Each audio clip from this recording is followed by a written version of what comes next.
Christmas, the time of cheer and happiness, presents under the tree, candy canes half-eaten and stuck to the floor, and most importantly, another excuse for us to force Valve to pump out a half-baked update to keep the angry mob of players from eating them alive. What a wonderful time of the year. To celebrate this time of the year, we're going to take a look at the handful of weapons inspired by this season and talk about why you should use them.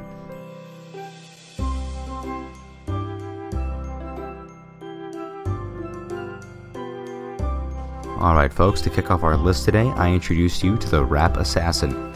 It's a ripped up team-colored roll of gift wrapping paper, coupled with a team-colored tree ornament. On its own, it's an extremely aesthetically pleasing weapon for the holiday season, but it's gotten a bad rap in its past. Do you get it? I'm really sorry about that. Well, puns aside, let's get down to the dirty work and talk about the weapon's stats. The stats for this weapon include a projectile that causes 55 damage on impact plus a bleeding effect, 25% faster recharge rate for the ornament compared to stock recharge, and 65% swing damage penalty from regular melee attacks. Basically, this means that the swing damage on this little thing is about 12 damage and a crit is 37 damage. The bleed time, if fully completed, is 5 seconds long, doing 25 damage. Added to the initial impact damage of the ornament, doing 55 damage, adds up to a grand total of 80 damage. Considering the melee damage is pretty stupid for this weapon, and the bleeding ornament loads so fast and can really be a pain in the ass, your best bet here is to use this thing as an annoying, light version of the guillotine. I personally recommend pairing this up with a winger to tack on even more annoying damage, but I mean that's only if you want to be a real jerk this season. There's lots of jerks out there, so yeah, this is perfect for you guys. Perfect. Alrighty, up next on this list is my personal favorite out of the whole bunch, and it's going to be the Holiday Punch. The Holiday Punch is a large pair of team-colored knitted mittens with festive patterns and a nice snowflake on each glove. They keep your hands toasty and make others giggle. Like, actually laugh.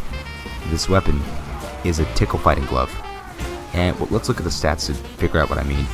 The Holiday Punch has guaranteed critical hits when punching from behind, forcing enemies to laugh when critically punched, force enemies who wear the Holiday Punch to laugh when hit, and no damage done from critical hits. Weird, right? Well, I mean, look. Most of you are probably thinking, oh, well, Mango, that's a stupid meme weapon. I mean, come on, dude, it sucks. And that's when I say, you truly are a brainlet, you misguided baby. Because you see, friends, this weapon is a silent and scary foe. I mean, yeah, you can punch a demo and taunt kill him, and that's all funny and all, but there's something you might want to know about this weapon. Stopping Ubers. Yes, folks, that's right. In a key moment where you're Ubered and the enemy is Ubered, or if you're just simply fast enough and lucky enough, a swift punch to the liver or the kidney will stop an invincible foe dead in their tracks. I mean, granted, this is a very situational weapon, but I mean, if you don't use your fist anyways, it doesn't really have a downside.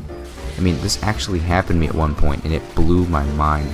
The dude who realized this strat was Albert fucking Einstein, man. He was on another level. And finally, to top us off on our Christmas list of weapons is the Candy Cane. Yes, another scout melee weapon. Don't thank me, thank Valve. Well, this weapon is exactly what it sounds like. It's a goddamn candy cane. It's team colored. It's oversized. It's striped.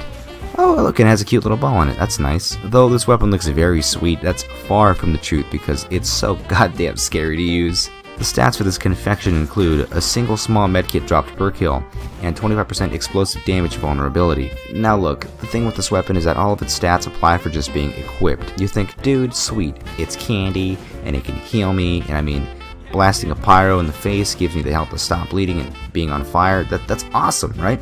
Well, look, dude, you know what's not awesome? The soldier that's waiting around the corner after you kill the pyro. Okay, let's do the math real quick. Sorry, more math time. One rocket does around 110 damage point blank at, on average. So, that means you'll survive a point blank rocket, give or take, right?